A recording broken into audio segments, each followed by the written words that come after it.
Hello everyone and welcome back to Sun and Fun 51.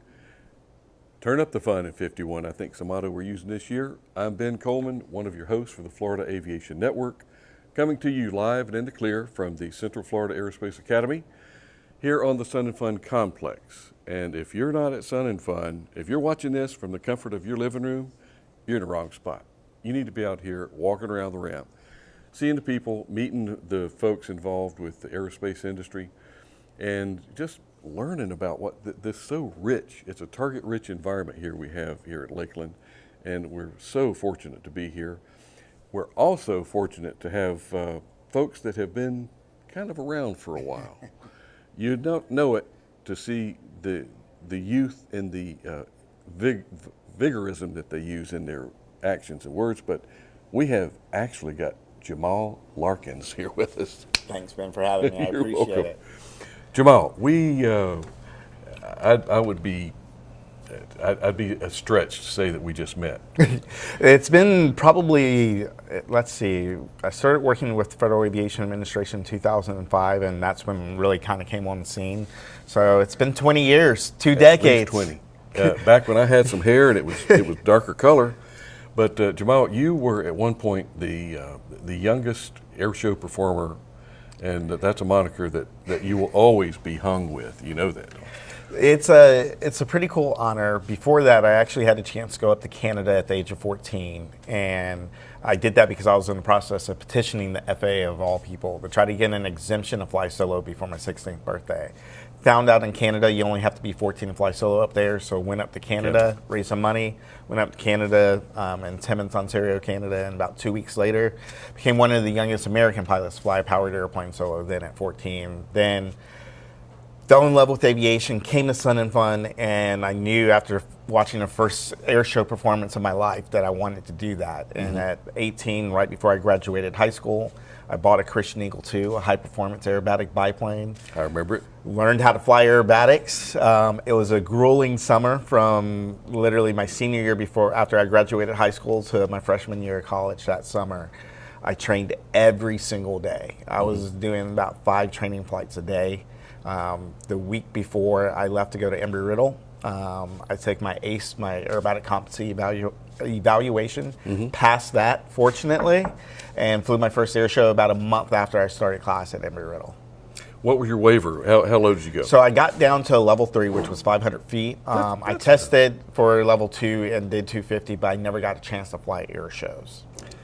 500 feet, that's enough. Come on. 500 feet, you feel pretty close to the ground even there. I started off at level 4, which was 800 feet, then went down to level 3, and then got capable of doing level 2, but then just never flew air shows. I was supposed to be a short-term break, and it ended up being a lot longer than what I expected it to be, but you know, I still got some years left in me, so yes, sir. Who knows what's going to happen? Leave the inverted ribbon cuts to Greg Coots. Inverted ribbon cuts probably won't be in my future for a while, but I could see myself back into the circuit. The air show industry is absolutely amazing. You know, it's one of the largest spectator sports in the nation. This is true. So there's more people that go to air shows than they do actual basketball games, hockey games, etc.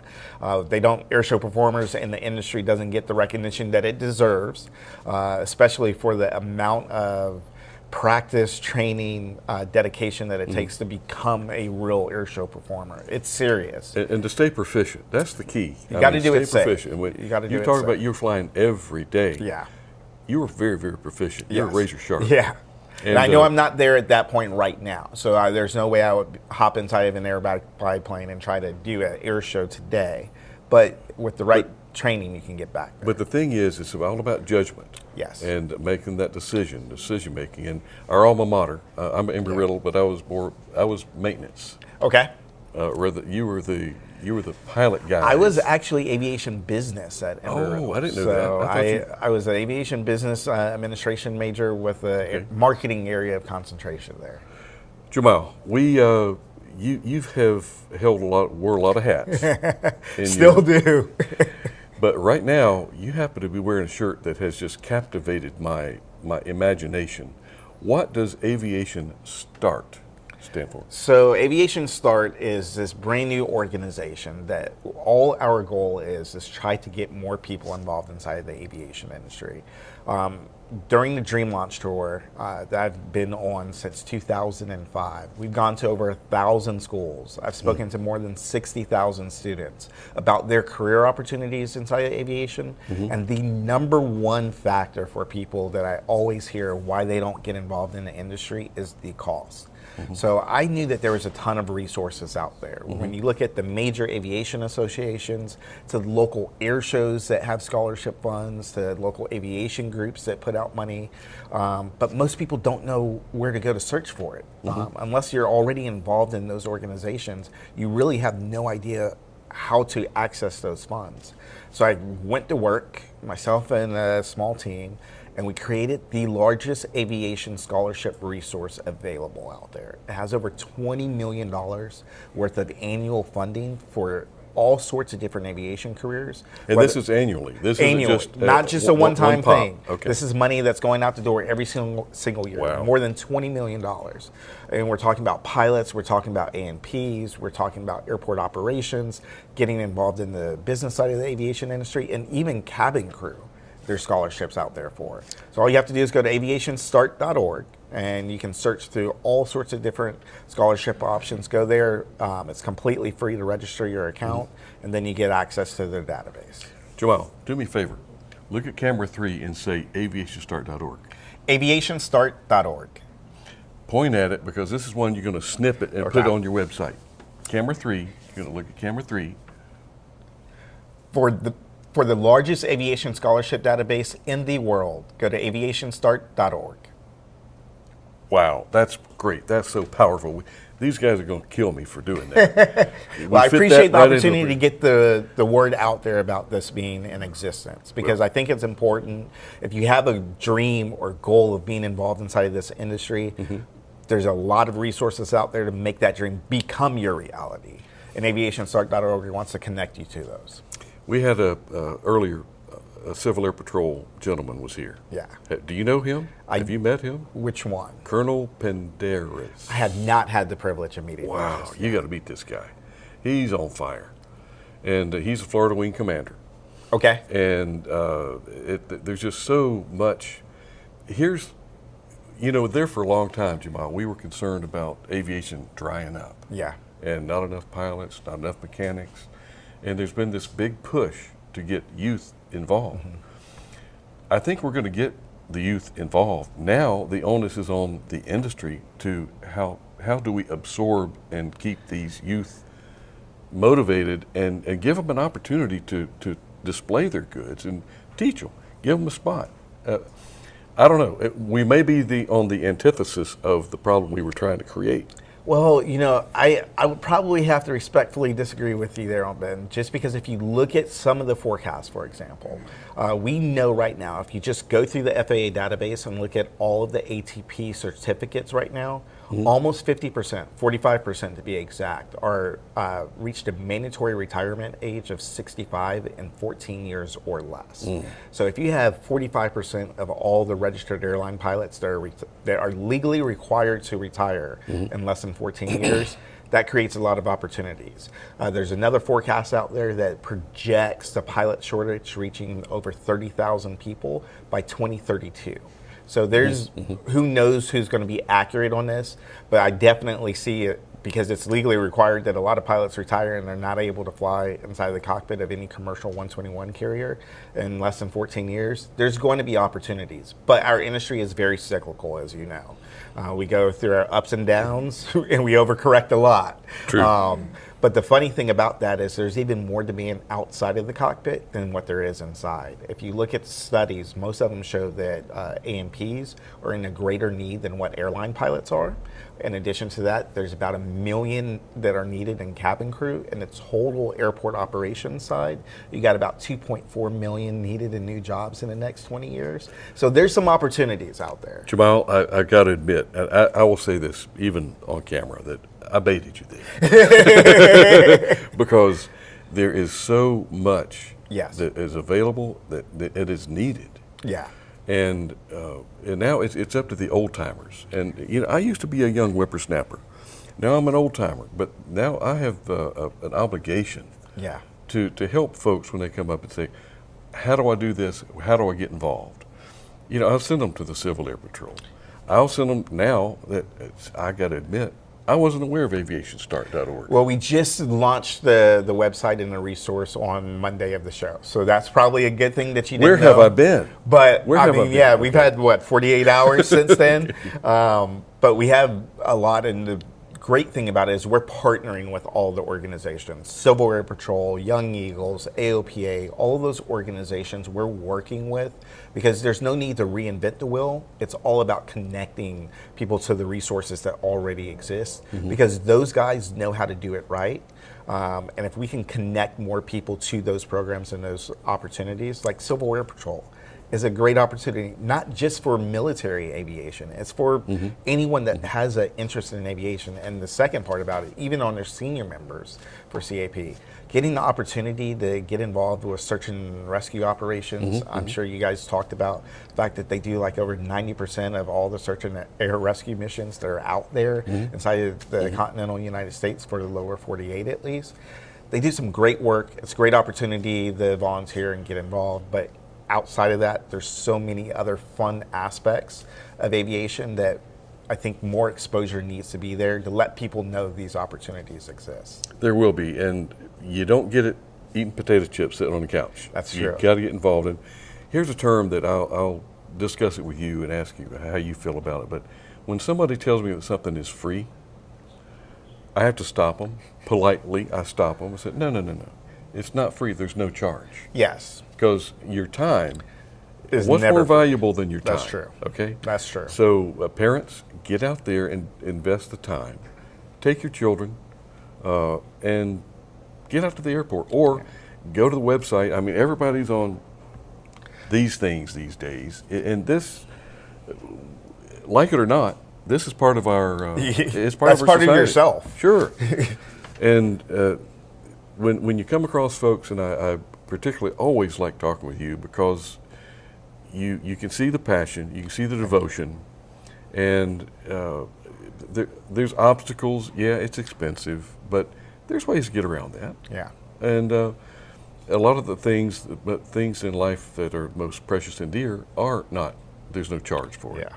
And it's just money. They're printing it right now as we speak. Yeah. The printer's just going. So it's there's a way to get to where you need to get.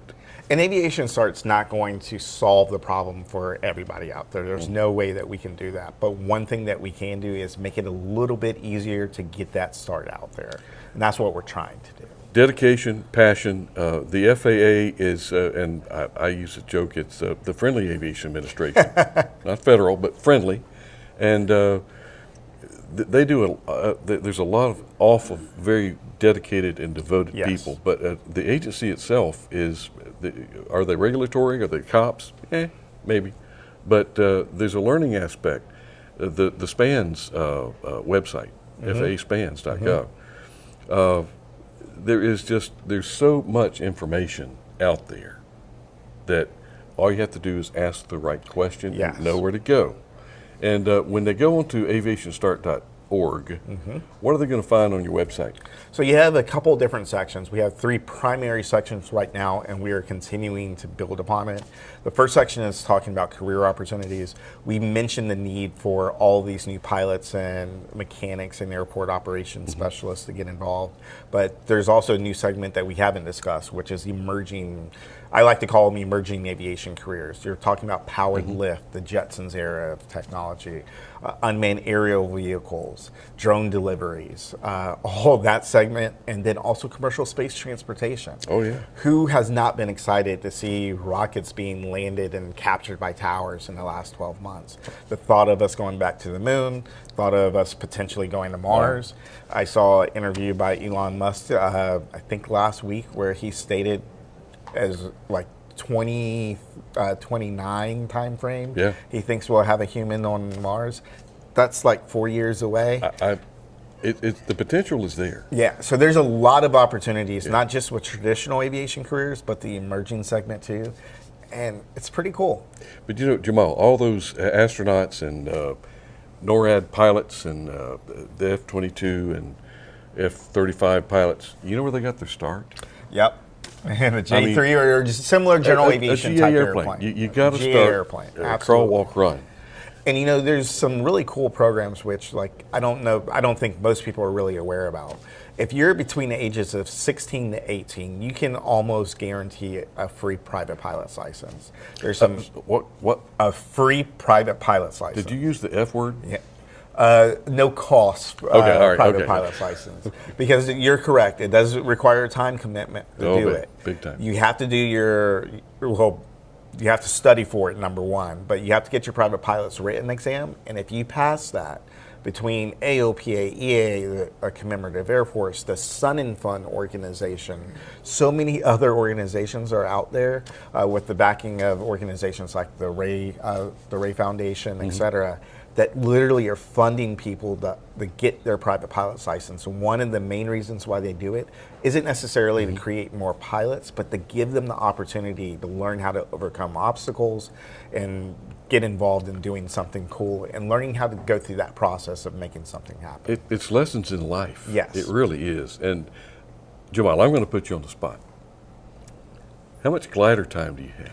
So right now it's 0. Oh, however, about a month ago, we started doing some stuff. We're filming a ton of new social media content to kind of help promote the aviation industry. So if you do get a chance, please do me a favor and go out there and follow Jamail Larkins on any of the social media channels out there, because you will be seeing a bunch of new glider content, including me learning how to fly and become a glider pilot this year. Okay. Time hack. We need to. It's on there. We got him on camera.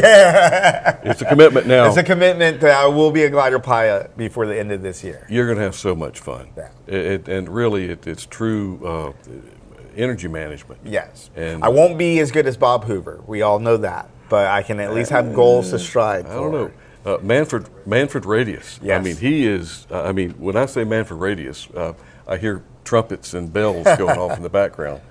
What a guy. Yeah. Do you know Manfred? I do not personally. I know of him. Okay. And I've shaken his hand a couple of times, but I haven't gotten the chance. We need to get you guys hooked up. Absolutely. And up in Claremont, we have the seniors, Claremont Seminole Lake Glider Port. Yes. Every year.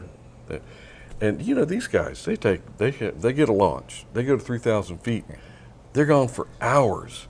Sean Knickerbocker told me the other day, went for a little ride. 188 miles. Flew down to Okeechobee and back. So one of the cool things I think gliding teaches you as a pilot, if I lost my engine in a single engine airplane 5 miles away from the airport, I'm scared. And I'm going to go through my training to try to figure out where to land the airplane safely. But I think becoming a glider pilot teaches you how to not live in the moment, but just to think methodically through the process and then get the airplane down on the ground safely. And as you said, if you can get from 3,000 feet and go 180 miles, that 5 mile gliding to a nearable, suitable landing thing is going to be a walk in the park. Wow. And, there's altitude, I think 76,000 feet is a record that was set. And it's a wonderful start. And the cost is minimal. You don't have an engine or fuel and stuff like that to mess with. But on the other hand, there's ways to figure out how to get your powered flight. Yeah. And we encourage people to do their powered flight. And I'm so glad that you have taken this to the level you have. And the FAA has embraced you. They've been extremely supportive. I mean, ever since our relationship started with Administrator Blakely in 2005, and it's continued to grow ever since then. They get the access to go into schools and talk to students about aviation career opportunities would have never existed without the FAA's endorsement and support. And then, they have ACE programs that they do every single summer. And they give thousands of kids the opportunity to get exposed to aviation careers, meet people to see that they can have the opportunity to actually do it, and just learn about the aviation industry. And once again, similar to like the Ray Foundation, it's not always just about becoming a pilot. It's about teaching life lessons and giving people the opportunity to learn that they can do whatever they're set their mind to. Tell you what, I got a feeling you're going to be spending a lot more time here on the Sun and Fun Club at the ACE Aerospace Center for Absolutely. Excellence. And really, this is we got a format here we need to really use. Jamail, Thank you so much, Ben, for having me. thank you. And we're going to have to let him get back to work. He's been relaxing here too much in the AC. Yeah. So we're going to get him back to work, and we're going to see you in the next interview.